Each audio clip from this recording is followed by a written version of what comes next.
मंडळींनो, असे म्हणतात की भटक्यांची पंढरी म्हणजे महाराष्ट्रातील सह्याद्री, तर मनशांती करणाऱ्यांची पंढरी म्हणजे हरिद्वार आणि ऋषिकेश. इथल्या विहंगमय वातावरणात एक क्षण तुम्हाला युगशांतीचा भास करून देतो.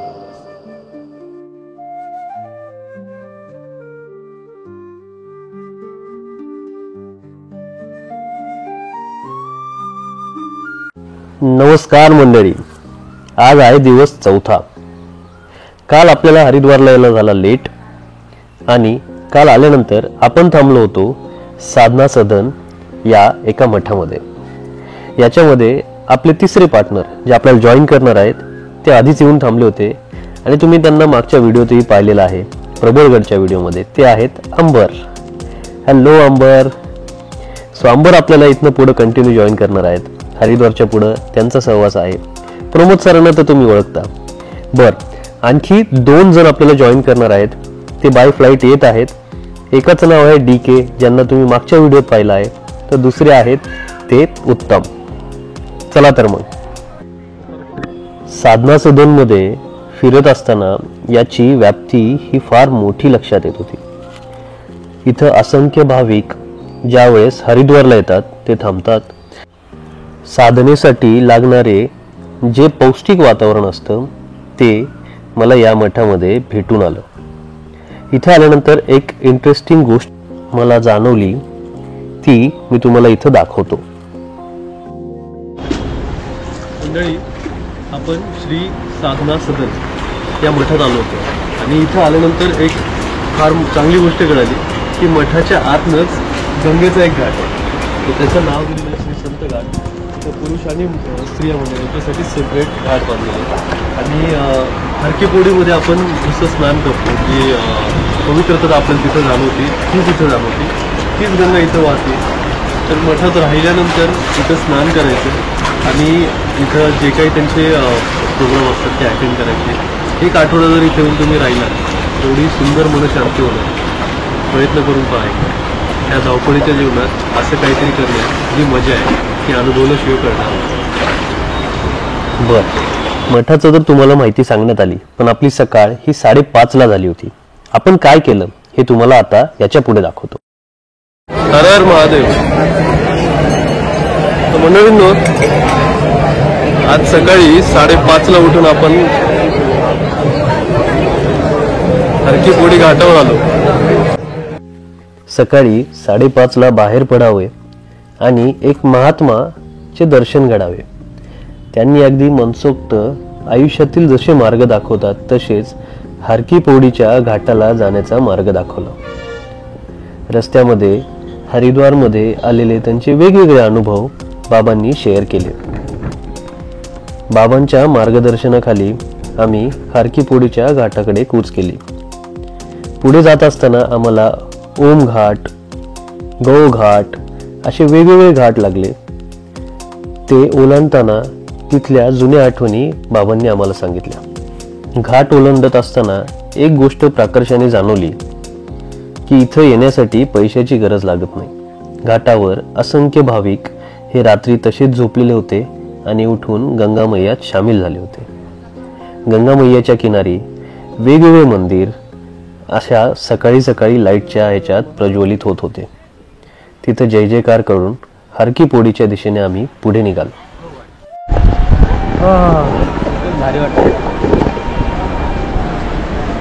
हरकीपोडीचं शांतमय वातावरण पाहून तिथनं पाऊल निघवत नव्हता. 2-3 मिनिटं शांततेत गंगा मैयाच्या साथीने व्यतीत करून आम्ही गंगा मैयामध्ये सामील होण्यासाठी घाटाच्या अगदी जवळ गेलो. डुबकी लावत असताना गंगा मैयाचे पवित्र आम्हाला तिथे जाणवले. अगदी मनशांती झाली. शरीरात एक वेगळीच एनर्जी निर्माण झाली.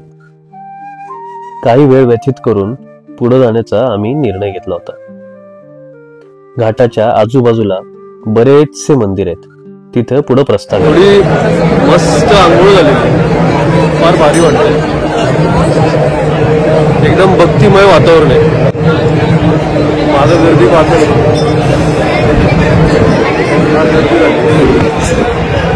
तुम्हाला वातावरणाचा बदल काय पद्धती ड्रास्टिक वातावरण चेंज होतं, एकदम क्लिअर वातावरण होतं आज. एक मिनिट. वादळी वाऱ्यासकट पाऊस येईल असं सध्या वातावरण निर्मिती झाली आहे, तर त्याच्या एकदम विरोधाभास वातावरण अगदी समोरच गंगा घाटेवरनं दुसऱ्या बाजूला दिसत आहे. हे पहा, या साईडला पूर्ण पांढरे ढग, तर या साईडला पूर्ण काळे ढग.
पुढच्या 10 मिनिटातच जोरदार पावसाने हजेरी लावली होती.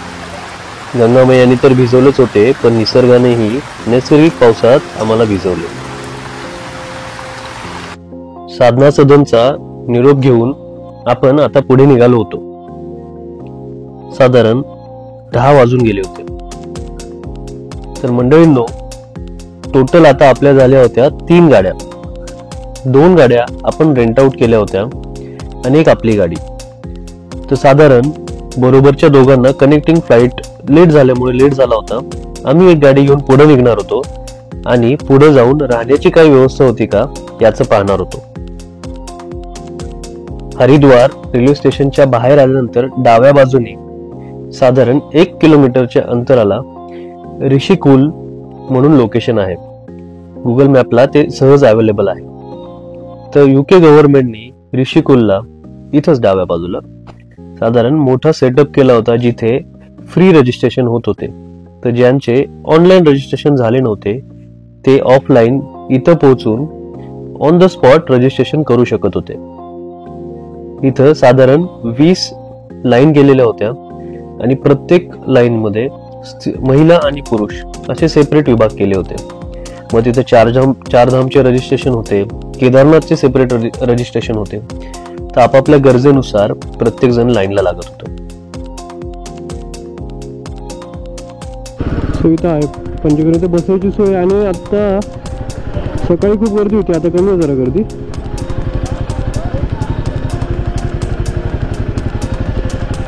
ओके, फार कमी. सकाळी हरकीपोडी घाटावरनं येऊन आम्ही इथे रजिस्ट्रेशन आमचे करून घेतले होते. प्रमोद सरांना आता दुपारी जाताना DK आणि उत्तम यांच्या रजिस्ट्रेशनची जबाबदारी देऊन लाईनला थांबून आम्ही पुढे निघालो होतो सोनप्रयागकडे. साधारण इथं लाईन अशा पद्धतीच्या होत्या. महिला आणि पुरुष प्रत्येकाला काउंटर वेगवेगळे होते. तसेच चारधाम आणि केदारनाथ असे वेगळे काउंटर होते. वाव, काय नजारेत, इथं झाडाची फुले पहा, काय जबरदस्त सीन आहे. असं सरळ कितीही तास गाडी चालवावी वाटते. जबरदस्त, डोळ्याचे पारणं फिटले.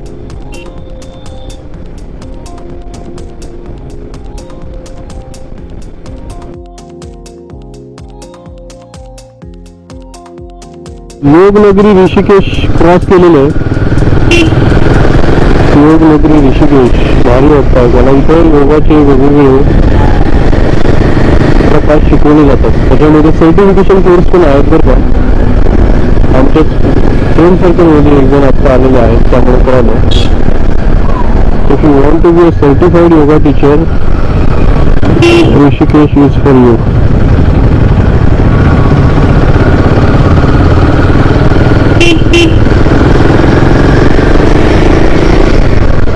यमुनोत्री आहे. यमुनोत्री 232, गंगोत्री 260, केदारनाथ 218, बद्रीनाथ 281, तपोवन 7.2 and झुला 7.9. सो बऱ्यापैकी 200-250 किलोमीटरच्या रेंजमध्ये सगळे आहे.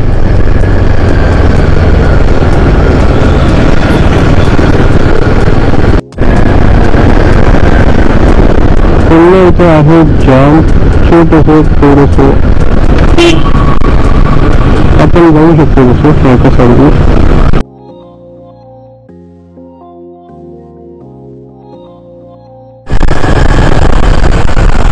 अरे भाई तरी डबल लाईन केलं की इकडे.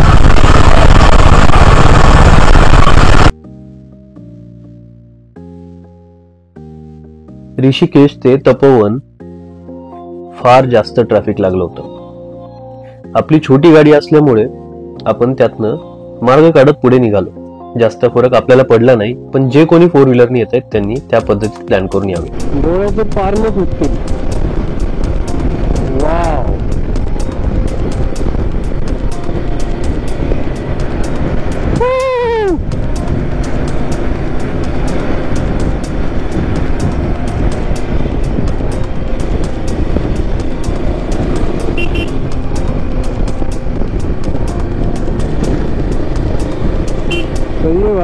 भाई डॅमचं काम चालू आहे.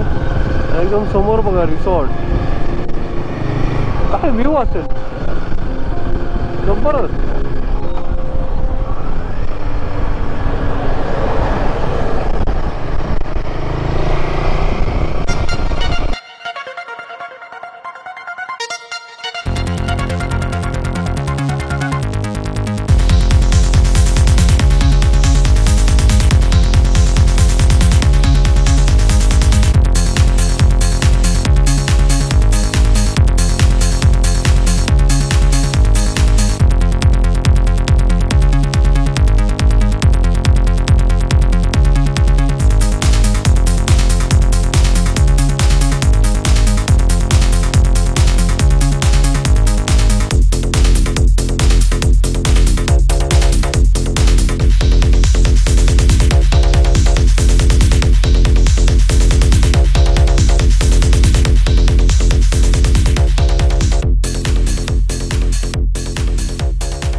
तर मंडळींनो, साधारण आमची सुरुवात झाली होती हरिद्वारवरनं दुपारी. ट्रॅफिक लागलं ऋषिकेश आणि तपोवनला, आणि सध्या आम्ही पोहोचलोय देवप्रयागला. साधारण देवप्रयागला संगम आपल्याला दिसायला भेटतो. येताना दिवसा आम्ही इथं प्रवास करणार आहे, त्यावेळेस मी डिटेल दाखवेल. पण बरोबरचे आमचे साथीदार तिघही अजूनही हरिद्वारला आहेत. तर साधारण आमची जर्नी ही रात्री होईल आणि सोनप्रयागला आम्ही पहाटे पोहोचणार. तर पुढचा व्हिडिओ त्याच्यानुसार असेल. जर पुढे आलात तर गौराई मातेचं मंदिर आहे. श्री आदि शंकराचार्य महाराजांची समाधी, आणि महाराजांच्या उपस्थितीत दर्शन म्हणजे त्याच्यापेक्षा स्वर्ग सुख नाहीये. हर हर महादेव.